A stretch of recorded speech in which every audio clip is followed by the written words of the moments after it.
तो जैसा कि लास्ट एपिसोड के अंदर हमने देखा था, लुओ चैन जो होता है वो फ्लर्टिंग डॉग को वहाँ पर बुलाने के बाद उसके ऊपर बैठ जाता है। और जो फ्लर्टिंग डॉग होता है वो भी लुओ चैन को लेकर वहाँ से जो सेक्ट लीडर का हॉल होता है उसकी तरफ निकल जाता है। जिसके बाद अब सभी एल्डर और जो डिसाइपल होते हैं वो भी इस चीज़ को खड़े होकर वहाँ से देखते रहते हैं। और अब जो कुछ डिसाइपल होते हैं वो ज़मीन पर गिर जाते हैं और एक डिसाइपल जो होता है वो बोलता है कि अच्छा हुआ ये स्पेशल बीस्ट यहाँ से चला गया, सच में ये बहुत ज़्यादा पावरफुल था, जब तक ये यहाँ पर था मेरी बॉडी जो थी वो अपने आप ही कांप रही थी। जिसके बाद ये काई जो होता है वो सेवंथ एल्डर के पास में आने के बाद उससे पूछता है कि एल्डर आखिर हमारे सेक्ट के अंदर इतना पावरफुल मॉन्स्टर जो है वो कहाँ से आ गया, क्योंकि हमने तो आज से पहले इसके बारे में नहीं सुना। तभी दूसरा डिसाइपल भी बोलता है कि हाँ आखिर यहाँ पर चल क्या रहा है। जो सुनते के साथ ही सेवंथ एल्डर जो होता है वो भी थोड़ा सोचने लगता है और वो थोड़ा सोचते हुए बोलता है कि ये चीज़ तो मुझे भी समझ में नहीं आ रही कि आखिर ये कहाँ से आया है, लेकिन अगर मैं इसके बारे में गलत नहीं हूँ तो ये स्पेशल बीस्ट जो था वो कोई और नहीं बल्कि हमारे लिंगजुई सेक्ट का एंसेस्टर डॉग था।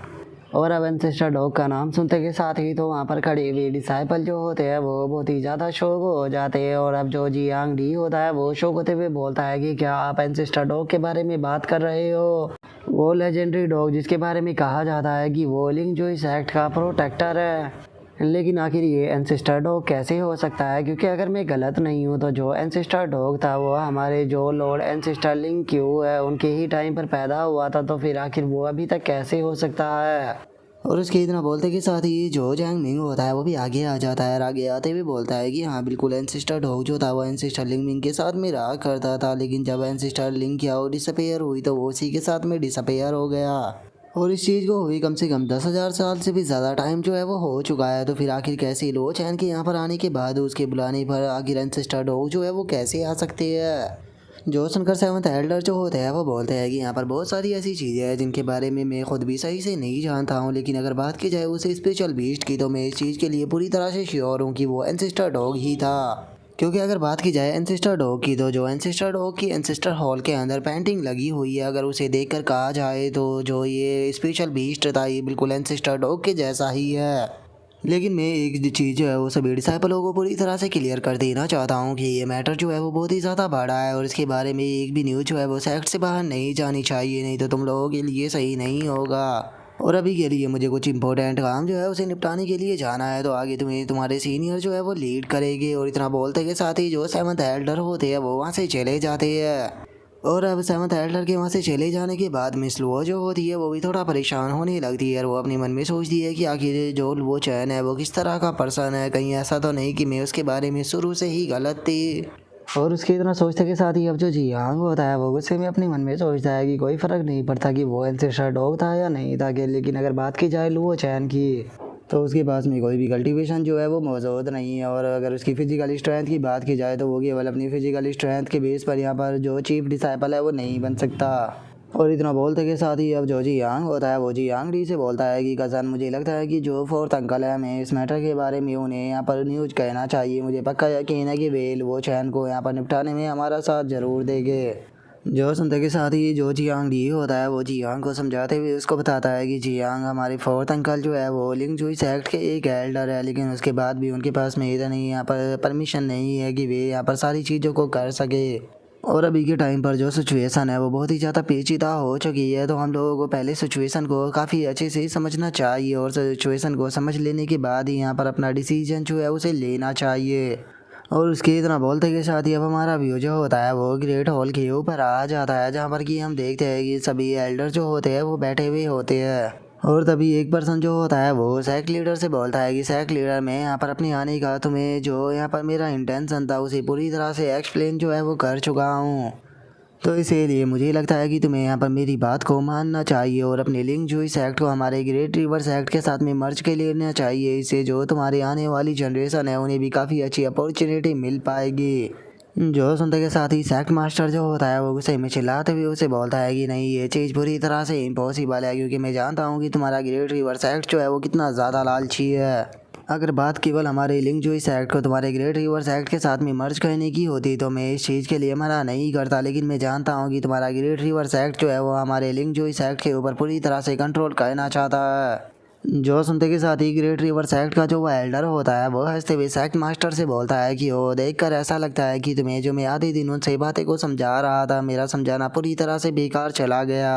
और मुझे बताओ कि आखिर इस चीज़ से क्या ही फ़र्क पड़ता है कि अगर हमारे लोग जो है वो तुम लोगों को बोली करते हैं या फिर हमारा सेक्ट जो है वो तुम्हारे सेक्ट के ऊपर कंट्रोल करना चाहता है। तो अगर मैं तुम्हें एक चीज़ बिल्कुल सच बताऊँ तो हकीकत ये है कि तुम लोग जो हो वो अभी तक हमारी मेहरबानियों के ऊपर जिंदा हो, क्योंकि हमारा ग्रेट रिवर सेक्ट जो है वो जिस टाइम पर चाहे उस टाइम पर तुम्हारे लिंक जो इस एक्ट को डिस्ट्रॉय कर सकता है। ये चीज़ जो है वो बस मेरे शब्दों के ऊपर डिपेंड करती है। मैं जब चाहे तब अपने एक ऑर्डर पर तुम्हारे सेक्ट को डिस्ट्रॉय करा सकता हूँ। और उसकी इतनी बात को सुनते के साथ ही ग्रेट एल्डर जो होता है उसे बहुत ही ज़्यादा गुस्सा आ जाता है और वो गुस्से में चिल्लाते हुए उसे बोलता है कि मास्टर जी मैं मानता हूँ कि आप ग्रेट रिवर सेक्ट के होल लीडर हो गए, लेकिन अभी आप हमारे लिंक जूई सेक्ट के अंदर खड़े हो। तो जब तक आप हमारे लिंक जूई सेक्ट के अंदर खड़े हो तब तक हमारे सेक्ट मास्टर के सामने यहाँ पर तमीज़ में बात करो, नहीं तो उसके बाद हम लोगों को यहाँ पर ब्लेम मत करना, यहाँ पर मर्सी ना दिखाने के लिए। जो सुनते के साथ ही जो वो ग्रेट रिवर सेक्ट का एल्डर होता है वो भी हंसने लगता है और वो हंसते हुए बोलता है कि सच में ये बात जो है वो कितनी ज़्यादा फ़नी लगती है। क्या तुम लोग अभी भी अपने लिंक जो सेक्ट को एक ग्रेट सेक्ट समझते हो? मैं जानता हूँ कि पास्ट में जब तुम्हारे एंसिस्टर जो थे वो इस सेक्ट के ऊपर रोल क्या करते थे तो उस टाइम पर तुम्हारा सेक्ट जो था वो यहाँ पर इस पूरे डोमेन का सबसे पावरफुल सेक्ट जो था वो हुआ करता था। लेकिन अगर अब तुम्हारे सेक्ट की हालत देखी जाए तो तुम्हारा सेक्ट जो है वो पूरी तरह से बेकार हो चुका है। और सच बताओ तो मुझे ये चीज़ कहते हुए काफ़ी ज़्यादा दुख हो रहा है कि तुम्हारा लिंक जो सेक्ट जो है उसकी हालत इस टाइम पर ऐसी हो चुकी है कि वो थर्ड रेट सेक्ट से भी नीचे जा चुका है। और वैसे तो मैं केवल ग्रेट रिवर सेक्ट का एक होल लीडर हूँ, लेकिन उसके बाद भी तुम लोगों के साथ में डील करने के लिए मैं काफ़ी होने वाला हूँ। और उसके इतना बोलते के साथ ही जो ग्रेट एल्डर होता है उसे उसके ऊपर बहुत ही ज़्यादा गुस्सा आ जाता है और गुस्से में चिल्लाते हुए बोलता है कि मैं मानता हूँ कि मेरा लिंक जो सेक्ट अब कमज़ोर हो चुका है, लेकिन तुम्हारी हिम्मत कैसे हो गई मेरे सेक्ट की डिसरिस्पेक्ट करने की। और उसके इतना बोलते के साथ ही हम देख पाते हैं कि जो होल लीडर होता है वो भी अपनी अटैक को बना लेता है और अपनी अटैक को बनाने के बाद सीधे जो ग्रेट एल्डर होता है उसके ऊपर अपनी अटैक को मार देता है, जिस कारण हम देख पाते हैं कि ग्रेट एल्डर जो होता है वो पीछे जाकर दीवार से फुल स्पीड में टकराता है। और इस चीज़ को देखकर जो सेक्ट लीडर होता है उसे भी काफ़ी ज़्यादा गुस्सा आता है और वो गुस्से में चिल्लाते हुए बोलता है कि तुम्हारी हिम्मत कैसे हुई ऐसा करने की। और इतना बोलते के साथ ही अब जो सेक्ट लीडर होता है वो वहाँ पर mountain and river floating fist attack को बनाकर और इतना बोलकर वो अटैक करने के लिए जाने लगता है। जो देखते के साथ ही वो लीडर जो होता है वो हंसते हुए बोलता है कि जरा देखो तो तुम मेरे ऊपर यहाँ पर बेवकूफ़ों की तरह फिस्ट अटैक कर रहे हो, वो भी उस टेक्निक का जिसे कि तुमने पूरी तरह से मास्टर भी नहीं किया हुआ है। और इतना बोलते के साथ ही वो होल लीडर जो होता है वो भी अपने अटैक को वहाँ पर बना लेता है और अपने अटैक को बनाने के बाद सेक्ट मास्टर से बोलता है कि चलो ठीक है तो मैं आज तुम्हें दिखाऊंगा कि mountain and river shattering real fist attack क्या होता है। और इतना बोलते के साथ ही वे दोनों एक दूसरे के ऊपर अटैक करने के लिए आने लगते हैं और सेक्ट मास्टर चिल्लाते हुए बोलता है कि यहाँ से दफ़ा हो जाओ। लेकिन हम देख पाते हैं कि जो वो होल लीडर होता है उसका अटैक ज़्यादा पावरफुल होता है और वो सेक्ट मास्टर को एक पंच मारकर पीछे की तरफ फेंक देता है, जो देखने के बाद सभी के सभी एल्डर जो होते हैं वो भी बहुत ही ज़्यादा शौक हो जाते हैं। और जो सेक्ट मास्टर होता है वो काफ़ी तेज़ी से पीछे जाकर टकराता है, जिस कारण हमें धमाका भी देखने के लिए मिलता है। और जो सेक्ट मास्टर होता है उसकी हालत भी ख़राब हो जाती है और उसके मुंह से ब्लड भी आने लगता है, जिसके बाद अब सेक्ट मास्टर जो होता है वो बहुत ही ज़्यादा शौक हो जाता है और वो शौक होते हुए उस होल लीडर से बोलता है कि आखिर तुम कैसे हमारी जो secret technique mountain and river breaking fist है उसके बारे में जानते हो। जो सुनते के साथ ही जो होल लीडर होता है वो हंसने लगता है और वो हंसते हुए बोलता है कि तुम्हारी सीक्रेट टेक्निक जिसे कि तुम किसी आउटसाइडर को पास ऑन नहीं करते हो, लेकिन अब जो तुम्हारी जितनी भी लिंक जो सेक्ट की टेक्निक है वे सारी की सारी हमारे ग्रेट रिवर को बिलोंग करती है। तो क्या तुम्हें ऐसा लगता है कि जो तुम्हारी ये सीक्रेट फिस्ट टेक्निक थी मैं इसके बारे में नहीं जानता हूँगा? और उस होल लीडर की बात को सुनने के बाद जो सेक्ट लीडर होता है उसे बहुत ही ज़्यादा गुस्सा आने लगता है और वो गुस्से में बोलता है कि हमारे लिंक जूई सेक्ट के अंदर कोई गद्दार है, किसी ने हमारे लिंक जूई सेक्ट को धोखा दिया है। मैंने ये कभी भी नहीं सोचा था कि मैं अपनी जो सेक्ट की सीक्रेट टेक्निक है वो किसी और को इस्तेमाल करते हुए देखूंगा। आखिर वो कौन हो सकता है जो कि यहाँ पर अपनी ही सेक्ट को धोखा दे रहा है। और सेक्ट मास्टर के इतना बोलते के साथ ही जो वो होल लीडर होता है वह हंसने लगता है और वह हंसते हुए बोलता है कि तुम सभी के सभी लोग जो वो कचरा हो और तुम लोगों के यहाँ पर लिंक जूई सेक्ट को पूरी तरह से ख़त्म करने के लिए तो मैं अकेला ही काफ़ी होने वाला हूँ। आज मैं तुम सभी को यहाँ पर हराने के बाद जो तुम्हारा सेक्ट है उसके ऊपर पूरी तरह से कंट्रोल कर लूँगा, जो कि मेरी तरफ से मेरे ग्रेट रिवर सेक्ट के लिए एक बहुत ही बड़ा कंट्रीब्यूशन होगा, जो कि हमारा हज़ारों साल से सपना था। और उसके इतना बोलते के साथ ही एकदम से छत जो होती है वो टूटने लगती है और इससे पहले कि उसे कुछ समझ में आ पाता हम देखते हैं कि वहाँ पर एकदम से काफ़ी बड़ा धमाका हमें देखने के लिए मिलता है। और हम देख पाते हैं कि वहाँ पर जो फ्लटिंग डॉग होता है वो आ जाता है, जो कि आते के साथ ही उस होल लीडर को दबा लेता है। और फ्लटिंग डॉग को देखने के बाद सभी के सभी एल्डर जो होते हैं उनकी भी आंखें खुली की खुली रह जाती है। और जो सेक्ट मास्टर होता है वो शो होकर चिल्लाते हुए बोलता है कि ये तो देखने में बिल्कुल वैसा ही लग रहा है, ये तो एंसिस्टर डॉग है। और सेक्ट मास्टर के इतना बोलते के साथ ही जो वो चैन होता है वो भी धूल से निकलकर बाहर आ जाता है, जो देखने के बाद अब जो वो होल लीडर होता है उसे बहुत ही ज्यादा गुस्सा आता है और वो चिल्लाते हुए बोलता है कि तुम्हारी हिम्मत कैसे हो गई मेरे ऊपर स्नेक की अटैक करने की। चुपचाप मेरे ऊपर से जो अपने पंजे है उसे हटाओ, नहीं तो मैं तुम्हें यहाँ पर जान से मार दूंगा। और उसकी इस बात को सुनने के बाद फ्लटिंग डॉग भी उसकी तरफ गुस्से से देखने लगता है और वो अपने पैर को जैसे ही थोड़ा दबाता है तो हम देखते हैं कि उस होल लीडर का मुंह ही जमीन में धंस जाता है। जिसके बाद अब जो सेक्ट मास्टर होता है वो भी काफ़ी ज़्यादा खुश हो जाता है और वो खुश होते हुए बोलता है कि हाँ मैं सही था, ये कोई और नहीं बल्कि ये हमारे एंसिस्टर डॉग है। और इतना बोलते के साथ ही वो एकदम से जो एंसिस्टर डॉग होता है उसके सामने आ जाता है और उसे ग्रीट करते हुए बताता है कि मेरा नाम वीन एंग है और मैं लिंग जुई सेक्ट का पैट्रीज हूँ और सभी एल्डरों के साथ मैं एंसिस्टर डॉग को रिस्पेक्ट पे करता हूँ। लेकिन जो फ्लटिंग डॉग होता है वो उनकी बात के ऊपर बिल्कुल भी ध्यान नहीं देता और वो उनके पास से हटकर जो लुओ चैन होता है उसके पास में आकर खड़ा हो जाता है। और लुओ चैन के पास में खड़ा होने के बाद अपने मन में सोचता है कि सच में ये लोग जो है वो बहुत ही बड़े बेवकूफ़ है, यहाँ पर मास्टर जो है वो खड़ा हुआ है और ये लोग मुझे रिस्पेक्ट दे रहे हैं अपने साथ में, ये मुझे भी पिटवाना चाहते हैं क्या। और उसके इतना सोचते के साथ ही ग्रेट रिवर सेक्ट का होल लीडर जो होता है वो खड़ा होने लगता है और गुस्से से बोलता है कि तुम्हारी हिम्मत कैसे हो गई मेरे साथ में ऐसा कहने की, क्या तुम नहीं जानते हो कि मैं ग्रेट रिवर सेक्ट का होल लीडर हूँ, तो मैं तुम्हें जिंदा नहीं छोड़ूंगा, ऐसा कहने के लिए मैं तुम्हें जान से मार दूंगा। और उसके इतना बोलते के साथ ही जो लुओ चैन होता है वो आकर उसके लात बजाना शुरू कर देता है और अब लुओ चैन को उसे ऐसे पीटता हुआ देखने के बाद कोई भी कुछ भी नहीं बोल पाता और हम देख पाते हैं कि लुओ चैन ने उसे पीट पीट कर वहीं पर ही बेहोश कर दिया होता है। जिसके बाद अब लुओ चैन जो होता है वो सेक्ट मास्टर के पास में आ जाता है और उसके पास में आने के बाद बोलता है कि ठीक है मैं खुद को इंट्रोड्यूस कराता हूँ, मेरा नाम लुओ चैन है और मैंने अभी जो न्यू डिसाइपल का यहाँ पर ट्रायल हुआ था उसके अंदर पार्टिसिपेट किया था। और अब लुओ चैन का नाम सुनकर जो पैट्रीज होता है वो थोड़ा सोचते हुए बोलता है कि लुओ चैन ये नाम थोड़ा सुना सुना लग रहा है, अरे हाँ मुझे याद आ गया, तुम तो वही पर्सन हो ना जिसने कि जो केओस्टिक हार्ट फॉरेस्ट था उसके अंदर सीक्रेट वर्डों का यूज किया था। जो सुनकर लुओ चैन जो होता है वो उसको बताता है कि हाँ मैं वही पर्सन हूँ। जो सुनने के बाद अब पैट्रिज भी उसके पास में आ जाता है और उसके पास में आने के बाद उसे बोलता है कि ठीक है मुझे बताओ कि आखिर तुम यहाँ पर क्यों आए हो। जो सुनकर लुओ चैन जो होता है वो पैट्रिज से बोलता है कि मैं यहाँ पर इसलिए आया हूँ क्योंकि मैं लिंग जुई सेक्ट का चीफ डिसाइपल जो है वो बनना चाहता हूँ। और लुओ चैन की इस बात को सुनने के बाद जो सभी एल्डर होते हैं वो एक दूसरे के मुंह को देखने लगते हैं और जो ग्रेट एल्डर होता है वो चिल्लाते हुए लुओ चैन से बोलता है कि ऐसी बड़ी बातें बोलते हुए क्या तुम्हें शर्म नहीं आती है, तुम एक ऑर्डिनरी से डिसाइपल हो जिसने कि अभी अभी ट्रायल को पास किया और तुम हमारे सेक्ट के चीफ डिसाइपल बनना चाहते हो। जो सुनते के साथ ही दूसरे वाला एल्डर भी लुओ चैन के ऊपर चिल्लाते हुए बोलता है कि चीफ डिसाइपल जो होता है वो नेक्स्ट होने वाला पैट्रीज होता है सेक्ट का और तुम चाहते हो कि हम तुम्हें ऐसे ही चीफ डिसाइपल बना दे, क्या तुम्हें लगता है कि ये मैटर इतना छोटा होता है कि इसे ऐसे ही डिसाइड कर दिया जाए। और उन लोगों की बातों को सुनने के बाद फ्लटिंग डॉग जो होता है वो अपने मन में सोचता है कि ये लोग जो है वो सच में बहुत ही बड़े बेवकूफ़ है, अगर ये चीफ डिसाइपल बनना चाहता है तो इस नॉर्मल साइज से चीफ डिसाइपल बना देना चाहिए, क्योंकि चीफ डिसाइपल तो यहाँ पर बहुत ही छोटी सी बात है। इन्हें तो मुझे लगता है कि इन्हें अपने पैट्रीज की पोजीशन जो है वो डायरेक्ट ही से दे देनी चाहिए, जो कि इनके लिए इतनी बड़ी अचीवमेंट होगी जो कि दोबारा कभी नहीं मिल पाएगी। और फ्लटिंग डॉग के इतना बोलते के साथ ही लुओ चैन जो होता है वो गुस्से से उन लोगों की तरफ देखते हुए उनसे बताता है कि मैं यहाँ पर तुम लोगों के साथ में बहस करने के लिए नहीं आया हूँ, बल्कि मैं तुम्हें अपना डिसीजन जो है वो बताने के लिए आया हूँ, मैं यहाँ पर नेक्स्ट चीफ डिसाइपल होने वाला हूँ।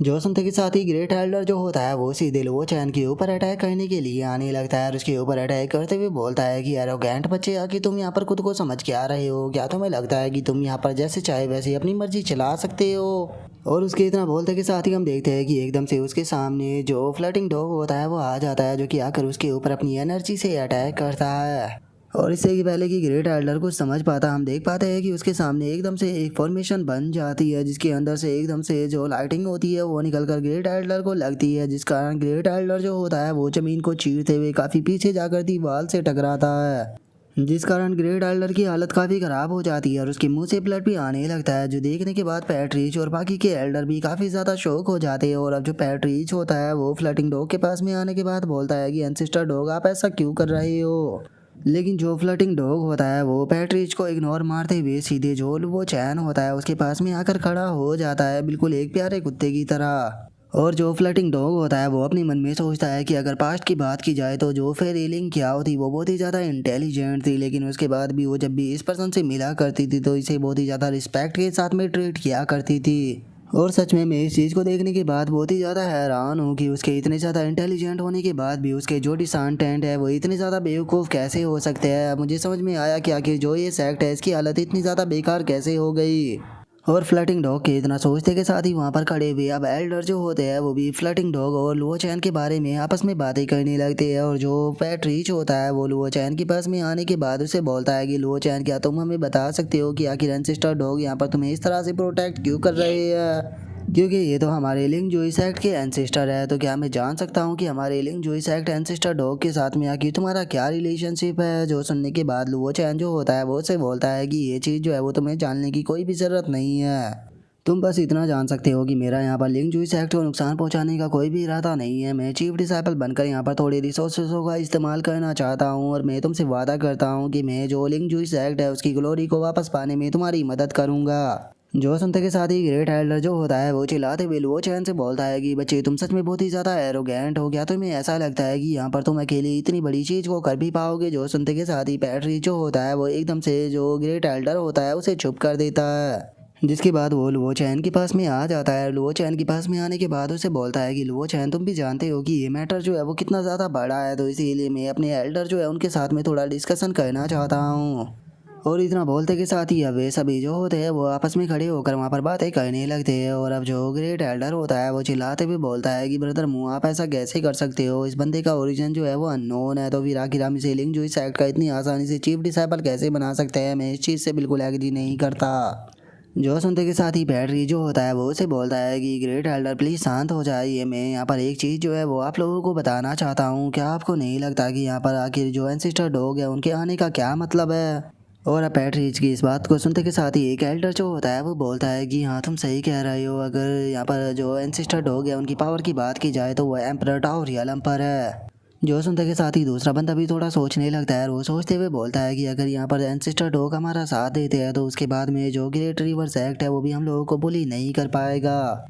जो सुनते के साथ ही जो ग्रेट एल्डर होता है वो भी बोलता है कि हाँ एंसेस्टर डॉग जो है वो यहाँ पर हमारे लिंग जूई सेक्ट के उनके अंदर उस टाइम से है जिस टाइम पर हमारा लिंग जूई सेक्ट बना था, तो इसीलिए उनके पास में यहाँ पर एम्पर लेवल की भी टेक्निकें होगी। और अगर वे हमें वही टेक्निक जो है वो पास ऑन करते हैं तो उससे हम अपनी ग्लोरी जो है उसे वापस पा सकते हैं। जो सुनने के बाद पैट्री जो होता है वो उन लोगों से बोलता है कि यहाँ पर इस सिचुएशन को देखने के बाद मैं इतना तो समझ चुका हूँ लुओ चैन और एंसेस्टर डॉग के साथ में कोई ना कोई तो यहाँ पर स्पेशल रिलेशनशिप है, क्योंकि इस चीज़ को तुमने भी देखा होगा कि जो एंसेस्टर डॉग है वो यहाँ पर लुओ चैन को ही प्रोटेक्ट कर रहा है। तो इसीलिए मुझे लगता है कि यहाँ पर हमें जो लुओ चैन है उसे चीफ डिसाइपल की पोजीशन दे देनी चाहिए। जो सुनते के साथ ही हम देखते हैं कि सभी एल्डर एकदम से शांत हो जाते हैं और कोई भी कुछ नहीं बोलता। जिसके बाद अब पैट्री जो होता है वो लुओ चैन की तरफ बढ़ते हुए उसे बोलता है कि लुओ चैन तुम्हें हमारे लिंग जूई सेक्ट के अंदर जो गोस्ट एल्डर है उसके द्वारा भेजा गया था, और उसी के साथ में मैं देख सकता हूँ कि जो हमारे एंसेस्टर डॉग है वो भी तुम्हारे साथ में काफ़ी फ्रेंडली है। और इन दोनों चीज़ों को देखकर ऐसा कहा जा सकता है कि तुम्हारे पास में सच में काफ़ी पावरफुल बैकअप है और यहाँ पर तुम्हें चीफ डिसाइपल की पोजीशन देना भी यहाँ पर मुश्किल नहीं है। लेकिन मैं तुमसे एक क्वेश्चन जो है वो पूछना चाहता हूँ, क्या तुम मुझे बता सकते हो कि आखिर तुम्हारी कल्टीवेशन का लेवल क्या है। जो सुनकर लुओ चैन जो होता है वो उसे बोलता है कि अभी मेरे पास में कोई भी कल्टीवेशन नहीं है, क्योंकि मैंने अभी अपनी कल्टीवेशन का पाथ जो है उसे ओपन नहीं किया। जो सुनकर पैट्री जो होता है वो लुओ चैन से बोलता है कि ओ अच्छा तुमने अभी अपनी कल्टीवेशन का पाथ जो है उसे ओपन नहीं किया। अब मुझे समझ में आया कि आखिर क्यों मैं तुम्हारे अंदर से यहाँ पर जो कल्टीवेशन थी उसे महसूस नहीं कर पा रहा था। लुओ चैन मैं तुम्हें एक चीज़ बताना चाहता हूँ, हमारा लिंग जूई सेक्ट जो है उसके यहाँ पर पास्ट में जितने भी चीफ डिसाइपल हुए हैं वे अपनी जनरेशन के सबसे एक्स्ट्रा ऑर्डिनरी और सबसे टैलेंटेड डिसाइपल हुआ करते थे। तो इसीलिए ये पहली बार होगा कि हमारे लिंग जूई सेक्ट का एक पर्सन इस तरह का चीफ डिसाइपल बनने वाला है जिसके पास में कोई भी कल्टीवेशन नहीं है। और उसकी इस बात को सुनने के बाद लुओ चैन जो होता है उसे पैट्रिस के ऊपर थोड़ा गुस्सा आ जाता है और वो अपने ओरा को रिलीज करते हुए उसे बोलता है कि क्या तुम इस चीज़ के लिए एग्री नहीं हो। जो सुनकर पैट्री जो होता है वो थोड़ा घबराते हुए लुओ चैन से बोलता है कि अरे नहीं नहीं ऐसी बात नहीं है, यहाँ पर एंसेस्टर डॉग के लिए हम लोग जो है वो तुमसे प्रॉमिस करने के लिए तो तैयार है, लेकिन एक चीज़ जो है वो मैं तुम्हें बताना चाहता हूँ कि हमारी लिंग जूई सेक्ट के पास में पहले से ही चीफ डिसाइपल है। लेकिन 10 साल पहले अचानक से हमारा चीफ डिसाइपल जो था वो गायब हो गया था, तो इसीलिए अब हम लोग सभी एल्डरों ने ये डिसीजन लिया है कि हम तुम्हें यहाँ पर टेम्परेरी तौर पर अपने सेक्ट का चीफ डिसाइपल जो है वो बनाने वाले हैं। और तुम्हें सेक्ट के अंदर वे सारे बेनिफिट जो है वो प्राप्त होंगे जो कि एक चीफ डिसाइपल को प्राप्त होते हैं। और इसी के साथ में यहाँ पर तुम्हें लिंक जूई सेक्ट का चीफ डिसाइपल भी बनाया जाएगा। लेकिन अगर जो लिंक जूई सेक्ट का पुराना चीफ डिसाइपल था वो वापस आ जाता है तो उसके बाद तुम दोनों जो है वो एक दूसरे के साथ में कंप्लीट करोगे, और तुम दोनों में से जो भी ज़्यादा सुपीरियर होगा वही नेक्स्ट चीफ डिसाइपल जो है वो बनेगा। तो इसीलिए मैं पूछना चाहता हूँ कि आखिर तुम इस बारे में क्या कहते हो। जोसन का लो चैन जो होता है वो पहले तो उसकी तरफ देखने लगता है, लेकिन आखिरी में वो पैट्रिज की बात जो है वो मान जाता है और उसे बोलता है कि ठीक है, मैं इस चीज़ के लिए तैयार हूँ।